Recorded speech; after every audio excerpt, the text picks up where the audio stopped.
అందరూ రాశారు అంతా ఒకసారి అవుట్లైన్ పడేసి అటు ఇది ఇది వచ్చేసి చూడవచ్చు.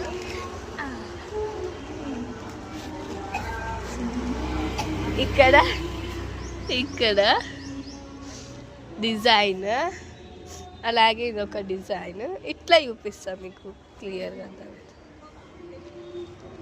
చూడండి మా చెల్లి వేస్తుంది.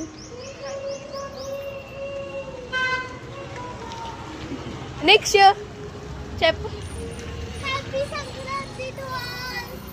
ఎస్, అందరూ సేఫ్గా ఇంట్లో కైట్స్ ఎగరేసుకోండి. చాంజా అవి ఏదో మాంజాస్ వస్తున్నాయి కదా, అవి చైనా మాంజాస్, అవి ఎక్కువ వాడకండి. అందరూ సేఫ్గా అందరూ సంక్రాంతిని సెలబ్రేషన్ చేసుకోండి. Bye guys.